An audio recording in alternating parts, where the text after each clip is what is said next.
सुनने की कला क्या है? सुनने की कला यह है कि शून्यता भाव से सुने। अन्यथा आप जो भी सुनेंगे उसे अतीत के जानकारियों से खिचड़ी बना लेंगे। वो नहीं सुन पाएंगे जो कहा जा रहा है, वो नहीं जान पाएंगे जो कहा जा रहा है। इसलिए आप मुझे तभी सुने जब आपके पास शून्यता भाव हो। नहीं तो आप अपने अतीत के आधार पे मेरे शब्दों को खिचड़ी बना लेंगे। फिर आप वो नहीं समझ पाएंगे जो मैं कहता हूं। फिर मैं आपके साथ YouTube प्लेटफॉर्म पे जो सत्संग करता हूं उसका कोई अर्थ नहीं होगा, वो व्यर्थ जाएगा। मेरा हर एक शब्द व्यर्थ जाएगा। और आप जब जब अपने अतीत से मेरे शब्दों को तुलना करके देखेंगे या जानने की चेष्टा करेंगे, आप कभी भी मैंने जो बोला वो समझ नहीं पाएंगे। और समझने की कोशिश करेंगे तो विरोधाभासी लगेंगे। मेरे शब्दों को सुन के ऐसा लगेगा जैसे किसी गहरे तल पे कोई ऐसा ऑब्जर्वर, कोई ऐसा साक्षी भाव छुपा हुआ है जो मेरे शब्दों से जुड़ रहा है।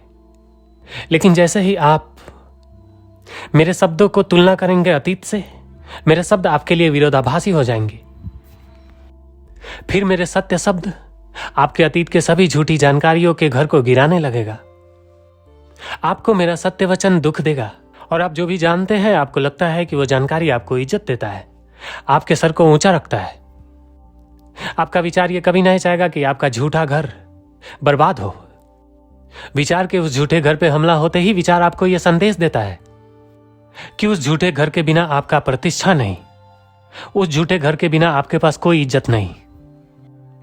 फिर आप जितना ज्यादा भागते हैं उतना ज्यादा फंसते हैं, क्योंकि मेरे सत्य वचनों से आपके झूठे बनाए हुए घर पे हमला हो चुका है। अब तुम कहीं भी भागोगे लेकिन बच ना पाओगे, क्योंकि मेरा यह छोटा सा हमला तुम्हारे घर के छोटे छोटे टुकड़े को बार बार गिराता रहेगा। और जब जब टुकड़े गिरेंगे तब तब तुम्हें विचार यह संदेश देता रहेगा कि दुख है। आपका विचार यह चाहता नहीं कि उसका झूठा घर गिरे। और अगर तुम भागे, विचार के साथ एक हुए, तो तुम कभी भी सत्य को नहीं जान सकते। तब तुम्हें कभी भी सुनने की कला नहीं आ सकती, क्योंकि सुनने की कला शून्यता भाव से आती है, जहां आपके विचार के झूठे घर भी नहीं होते।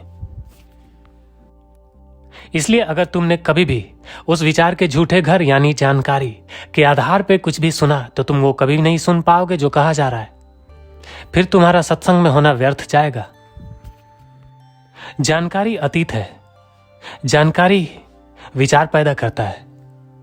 इसलिए जानकारी के आधार पे कुछ भी सुनना विचार पूर्ण होकर सुनना है। और जब जब आप विचार करके कुछ भी सुनेंगे, असल में आप कुछ सुन नहीं रहे, आप विचार कर रहे हैं, अपने ही अतीत के जानकारियों का तुलना कर रहे हैं। आप सुन नहीं रहे। सुनने की कला शून्यता भाव से है, अतीत से नहीं। अतीत यानी जानकारी, अतीत यानी विचार।